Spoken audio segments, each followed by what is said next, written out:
Wow!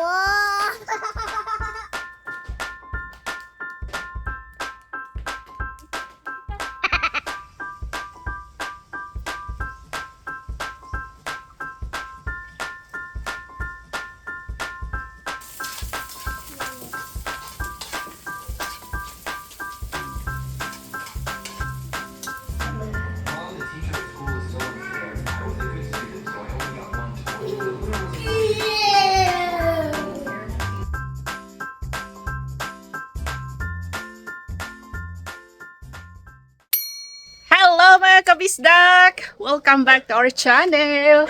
In today's video ay magluluto tayo ng gusto kong kumain ng ginisang ampalaya with sardinas.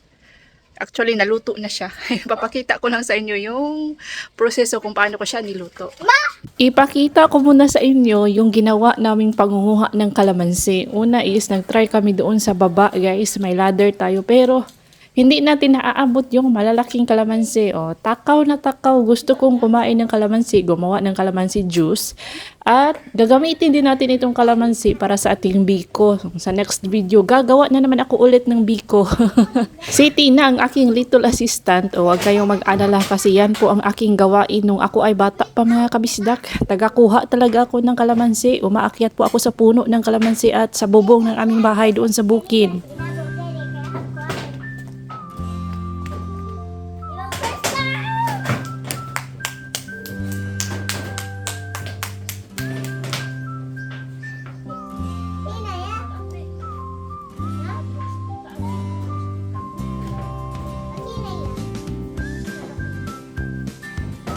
Yay! Tita made it! Ay, lucky!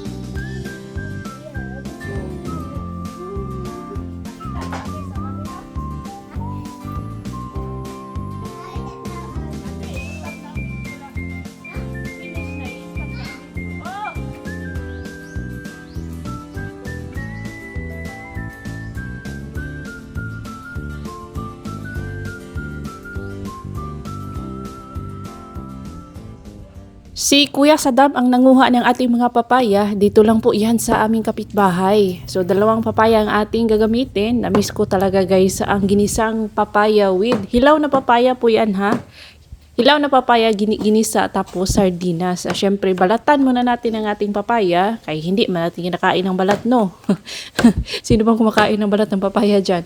Opo, o alam nyo ba na nung ako ay bata pa, nung kami ay may mga yung Bisaya na mga native na baboy guys, papaya po ang isa sa aming pinapakain sa kanila. Nilagang papaya ay yung mga baboy kumakain ng papaya with skin. Hindi man tayo baboy, so balatan natin ang ating papaya. At syempre, kuna natin ng mga buto-buto.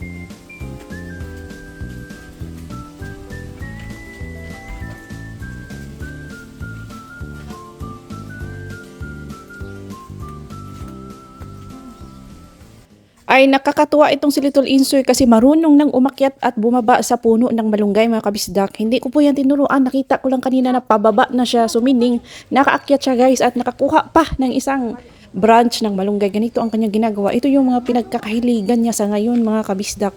Yung mga dahon-dahon like itong malunggay, kinukuha niya tapos inaano niya dyan sa may gilid tapos sinisindihan niya yan mga kabisdak. Ay, delikado tong batang to kaya kailangan talagang may i-supervise si Little Insoy kaya nag-aano na siya mga kabisdak, nag-a-adventure na siya sa kanyang sarili at sa kanyang kapaligiran. Tapos ito mga malunggay na iba is ipapasok ko sa ref dahil gagamitin natin yan sa ating mga sabaw-sabaw. Maganda din naman itong ginawa ni Little Insoy para mag-sprout yung bagong sanga ng mga malunggay. Ito mga malunggay namin mga kabisdak dito sa bahay nila Auntie Lulit, mga matatanda na at marami po silang puno ng malunggay kaya huwag kayong mag-alala kung gusto nyo magsabaw araw-araw. May mga malunggay at may tanglad po tayo dito.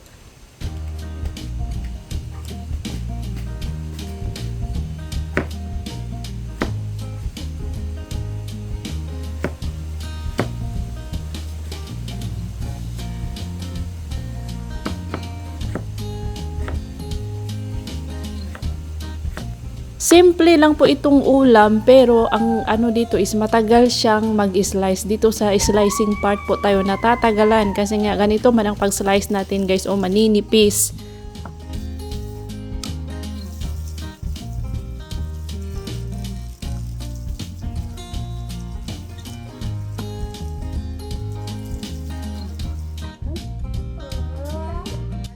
Nag-enjoy po si Little Insoy dito sa labas mga kabisdak. Opo, palitan muna natin ang damit kasi nabasa na sa pawis at saka nabasa din sa tubig. Si Little Insoy kasi ang napansin ko is mas nag-e-enjoy siya dito sa labas. Gusto niyang mag-explore.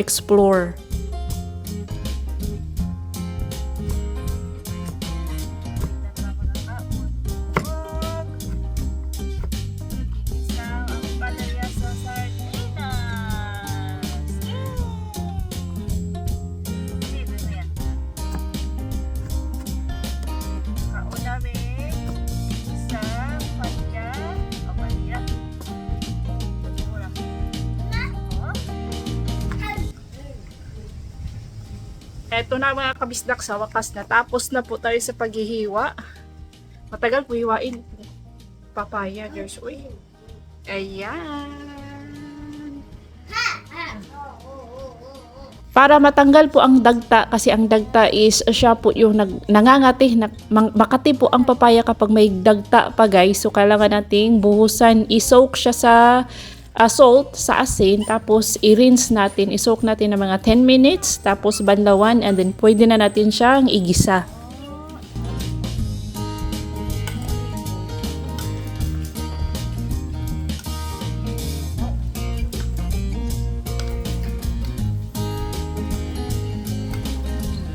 Itinudo na ni Little Insoy ang kanyang pag-explore, pati dito sa kusina, nakiusyoso na siya. So, inano ko na lang siya. Pinakita ko sa kanya paano gumamit ng posporo, paano magawa ng apoy gamit ang posporo at itong dried coconut leaves, ang ating mga lukay. At dito na rin tayo magluluto sa ating dirty kitchen para mas masaya.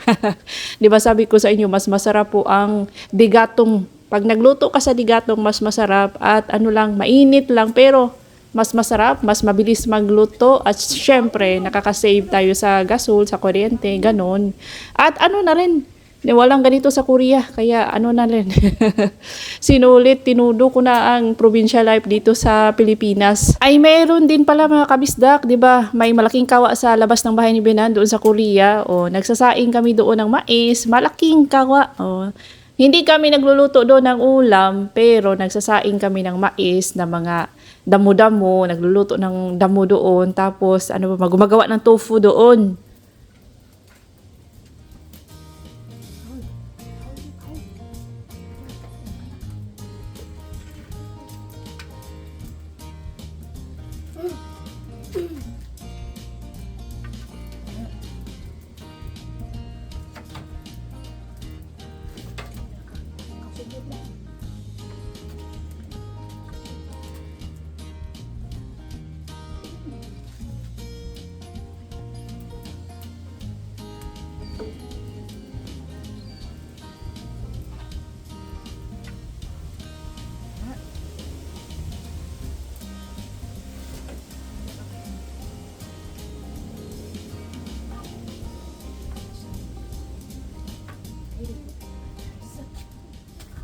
Ayan na, nakagawa na po tayo ng apoy. So, papainitin lang natin yung ating kawali and then maglagay ng mantika at igisa na ang ating sibuyas at bawang.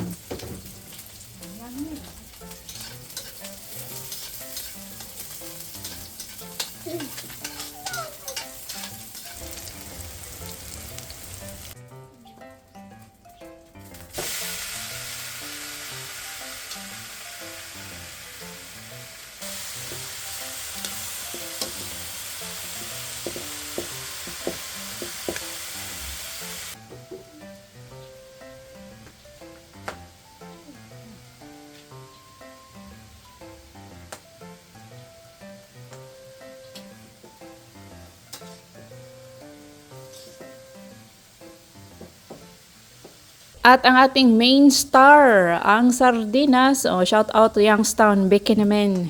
Youngstown sardines lang. Ay hindi, swan pala ito mga kabisdak.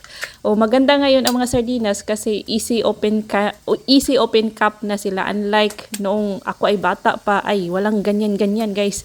Kinikutsilyo ko pa para ma-open ang ating sardinas, yung lata ng sardinas. Itong si Little Insoy ay parang ako lang din nung bata pa, nagasugdod. So ayan, after nating igisa ang ating bawang sibuyas, ilunod ang ating hinugasan na mga papaya. And then, ito na guys, sardinas, dalawang sardinas po. At syempre, Filipino style, lagyan ng hugasan natin ang ating lata ng sardinas, tsaka ibuhos doon sa ating niluluto para sulit na sulit talaga.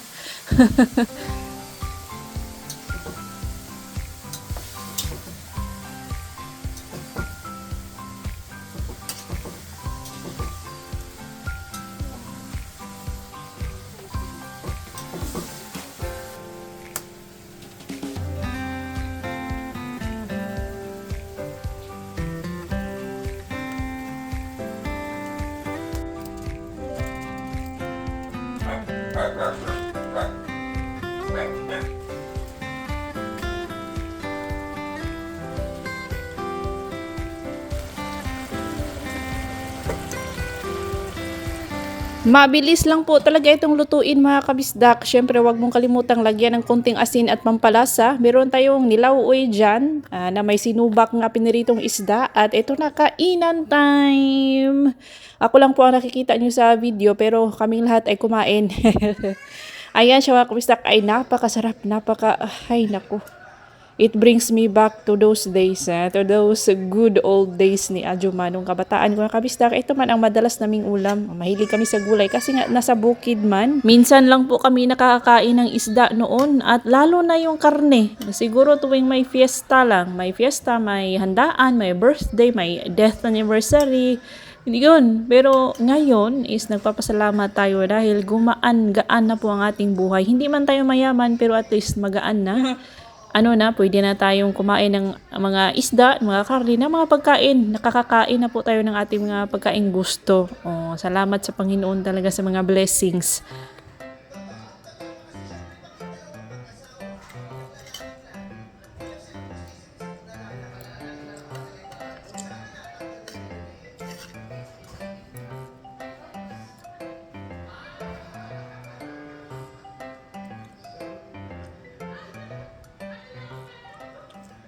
Kain pala mga kabisdak. Kanina pa ako subo dito. Hindi man lang ako nagyayang kumain. No? Kain po. Ang sarap kasi ng ginisang papaya with sardinas guys.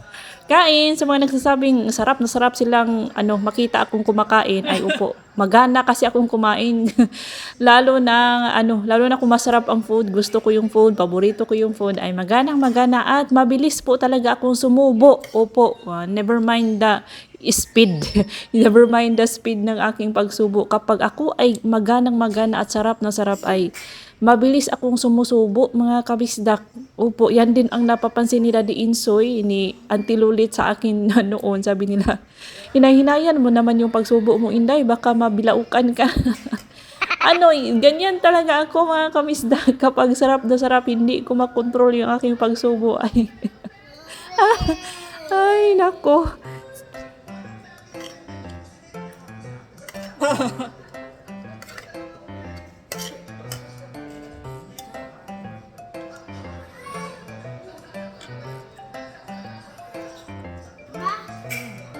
Na-miss ko yung ganitong setting mga kabisdak na habang kumakain ka is nanonood ka ng TV ng It's a Showtime sa Kapamilya Channel. Pilipinas feels talaga. Uy. Tapos sa mga nagtatanong kung kailan ako babalik, ay malapit na. Ngayong Huwebes na ang aming flight ni Little Insoy mga kabisdak. So stay tuned sa ating Korea vlog. Opo, namimiss na nyo. Alam kong namimiss nyo na si Daddy Insoy, ang mga rap ni Daddy Insoy at ang presence ni Bianan, ni Oma, ay stay tuned mga kabisdak. Pero din ako malungkot kasi mamimiss ko ang mga chikiting, ang parents ko, pamilya ko dito, mamimiss ko syempre ang Pinoy food. Lalo na ito alam niyo ba guys, comment sa mga nakakakilala ng snacks na ito yan ay stick bread. Ito ay hindi ko na remember ang mga pangalan nito, pero alam ko yung stick bread, yung egg pie. Pero alam ko ang lahat ng lasa nila. I still remember the taste of each snacks. Ito yung baon ko nung ako ay elementary pa, guys. Tuwing pumapasok sa school ay para sa akin ang sarap-sarap na nito at ang saya-saya ko na kung may baon akong ganito. Supas man ang tawag sa amin. Guys, paki-comment kung ano ang tawag at kung kilala nyo ang mga snacks na ito.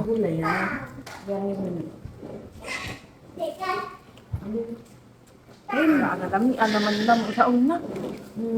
Likoy na ganyan. Kalami lang yan. Ano naman? Sabi kay, lagi. Ganyan na ganyan. Ma, Oo. Na anak ang Marquis. Maali daw. Mas daghan daw ito man. Kopya.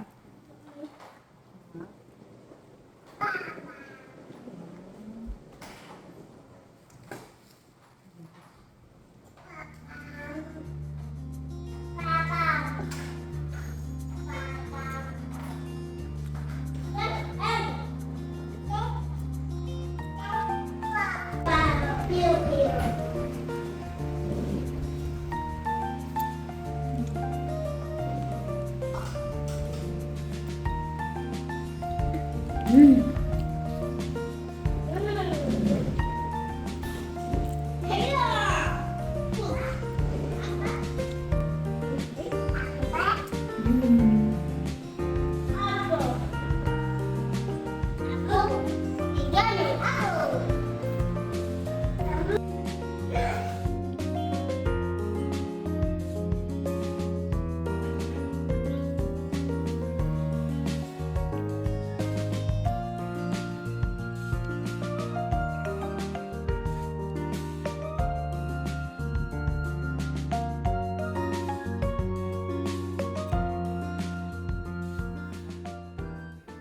Nabili ko po ito sa public market sa Gindulman nung pumunta kami nung isang araw. Napabili talaga ako ng marami kasi na-miss ko, naaalala ko yung aking kabataan, guys.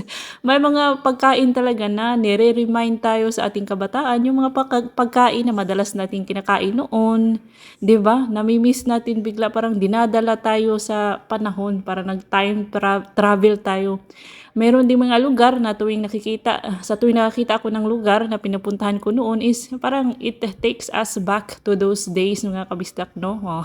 Masaya lang sa feeling. Opo, lugar, pagkain, ano din, perfume, kanta, yang mga kanta. May mga kanta talaga na kapag naririnig natin is nababalikan po natin yung mga panahong nakalipas na, charisa. Ay, nako. Ang pabango din mga kabistak, may mga pabango na may amoy na nagbabalik sa akin sa mga panahon. Oh, maalaala mo kaya. Pero ang tigas talaga nitong, anong tawag ditong parang pink balls siya mga kabistak. Ang tigas. Pero masarap naman. Masarap po siya lahat. And that's all for today's video mga kabisdak. Thank you so much for watching. If you enjoy this vlog, paki-subscribe naman dyan. Please like, comment, share, hype, and subscribe. Thank you so much sa mga silent viewers natin. Sa mga laging naga-comment, maraming salamat po sa inyong lahat. See you on our next vlog. Ingat lahat!